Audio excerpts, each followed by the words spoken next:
Dans ce pays bienheureux, plus de chagrin, plus de larmes, Christ est toujours auprès d'eux, les gardant de tout malheur. Sur nous aussi cet agneau, répands aussi ta grâce. Bientôt dans le ciel, nouveau avec eux, nous prendrons place. Amen.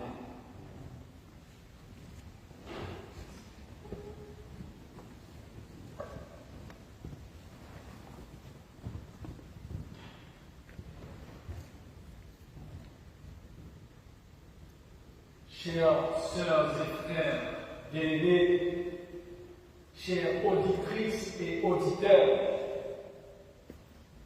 depuis que le monde est monde, on ne cesse de poser cette question, à savoir, y aura-t-il la vie après la mort?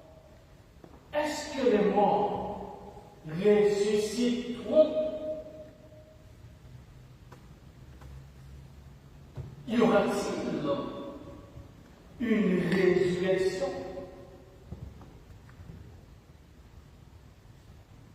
À partir de ces interrogations, on trouve plusieurs catégories de personnes. Des gens qui se disent, eh bien, il faut vivre la vie, il faut faire tout ce qu'on veut. Parmi lesquels il y a les philosophes, les imaginatifs, les gens qui ne croient pas.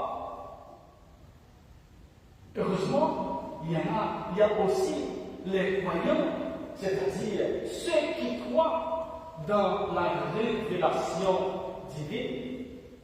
La question que je vous pose aujourd'hui, c'est que de quel côté êtes-vous?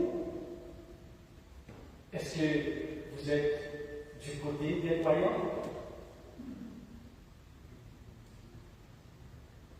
À travers ce récit, on a pu constater différents personnages, la foule, Jésus, les Sadducéens. Mais qui sont les Sadducéens? Je voudrais juste faire un rappel pour vous dire que les Sadducéens c'était des membres des grands courants du judaïsme antique, comme les Esséniens, les pharisiens.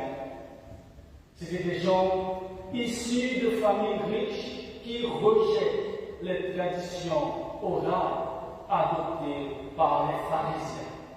Ils ignorent la résurrection du corps et l'immortalité de l'âme. Et c'est ce que nous dévoile le récit de Luc. Les Sadducéens ne croient pas en la résurrection des morts. Ils veulent piéger Jésus en lui posant cette question. À qui appartiendra au jour de la résurrection la femme qui était l'épouse de ses frères et qui ne leur avait pas donné d'enfant? Quelle a été la réponse de Jésus?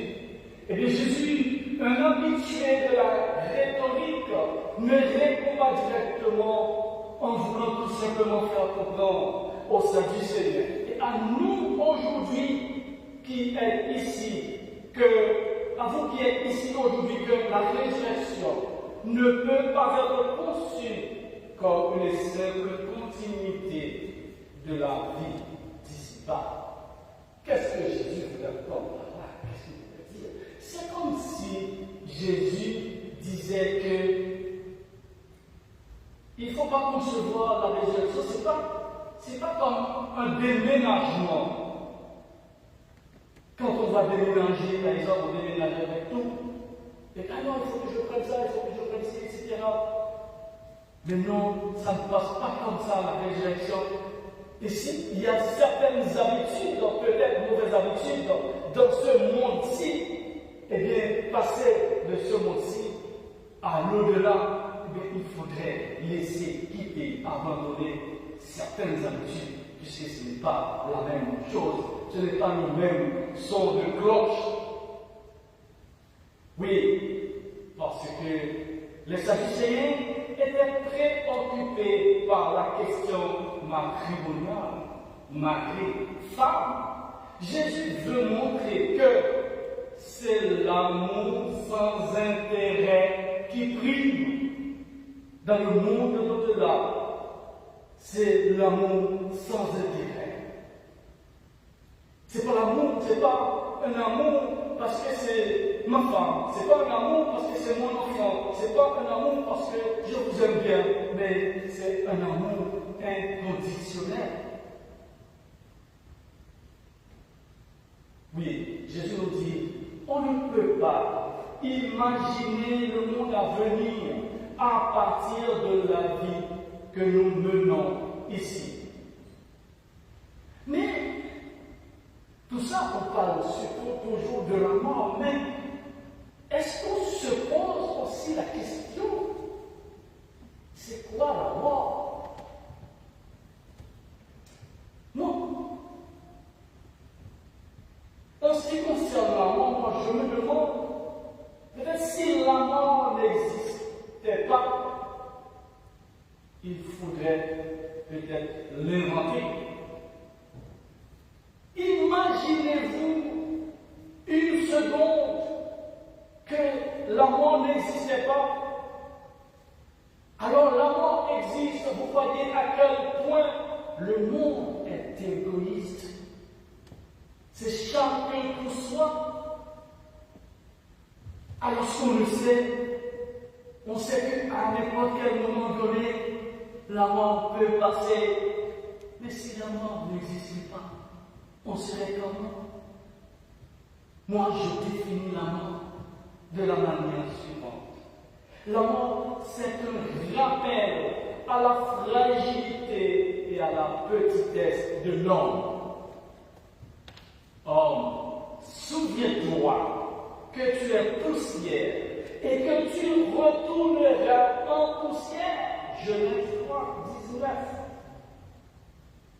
On oublie souvent aussi de poser cette question. Si la mort n'existait pas, comment serait notre monde? J'imagine le monde serait encore plus égoïste. Malgré ce que moi j'appelle ce rappel à l'ordre de la fragilité de l'homme, en plus qui n'a pas de klaxon, que l'on qualifie de malin comme un voleur, car on ne sait ni jour ni l'heure qu'elle arrivera. Faire face à la mort, il n'existe pas de deal, c'est-à-dire de pot de vin, de corruption, c'est-à-dire négociation. Non, pas d'arrangement possible. On ne peut pas ajourner ce rendez-vous. Lorsque la mort arrive, on ne peut pas ajourner ce rendez-vous. Pas de classe, pas de sexe, pas de couleur, pas de barrière pour la mort, pas d'armes, pas d'agent de sécurité, pas de technologie qui puisse bloquer, empêcher la mort de frapper à notre porte.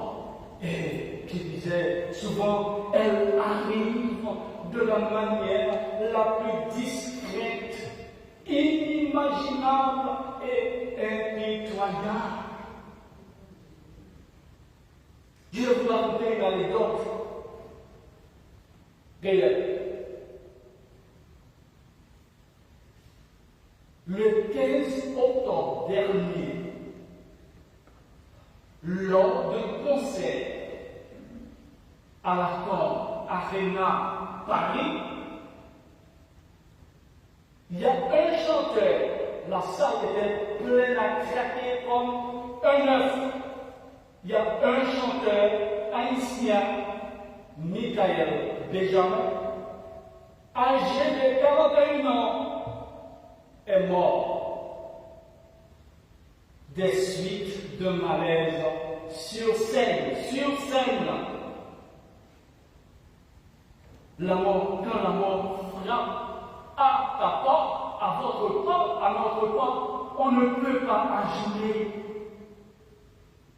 Et que ce Michael Benjamin venait juste de se marier, peut-être 2 ans à peine. Je crois qu'il a eu un enfant en bas âge et sa femme est actuellement enceinte.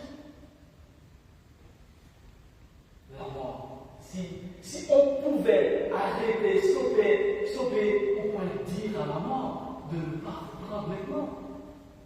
Et j'ai vu une vidéo que sa femme est très courageuse, accepte ça parce qu'elle est croyante. Et c'est ça qui donne la force. Elle croit que la mort peut passer à n'importe quel moment, elle accepte ça. Oui, all men must die. Tout homme est mortel. Pas question de noir, pas question de blanc, pas question de classe, pas question de ci, pas question de ça, mais nous sommes tous égaux, comme on dit, face à la mort. La mort nous paraît comme la chose la plus cruelle, la plus impitoyable, car elle ne pose pas de questions. Est-ce que tu as des enfants? Est-ce que tu as des parents? Tu as des amis? Est-ce que la maison de luxe que tu viens juste d'acheter, tu n'as pas même encore profité? Qu'est-ce que tu vas faire avec? Non. La mort arrive, tout en bas. C'est ça. Vous voyez, malgré la cruauté et la puissance de la mort, il y a des femmes et des hommes qui ont bravé le danger au péril de leur vie pour la cause de l'Évangile. Et c'est une des raisons pour lesquelles nous les appelons saints.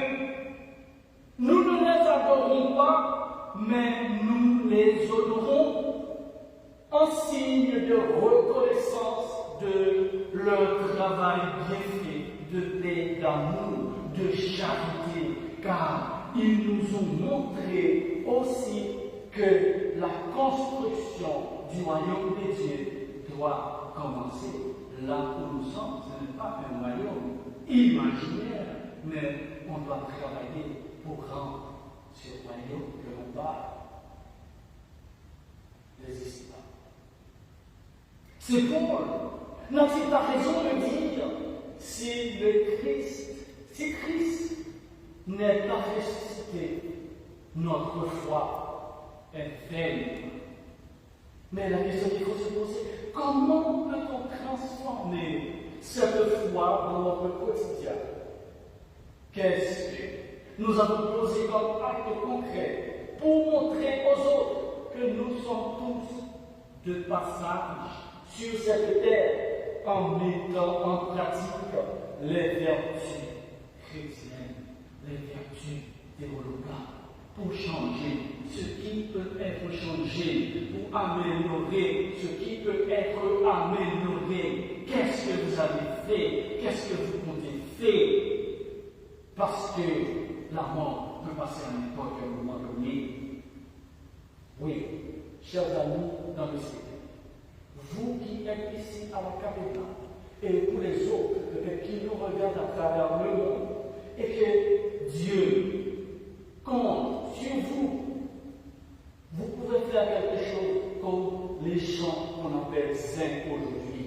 Oui, Dieu nous montre, à travers son Fils Jésus, la puissance de la mort est limitée parce que Jésus l'a écrasé.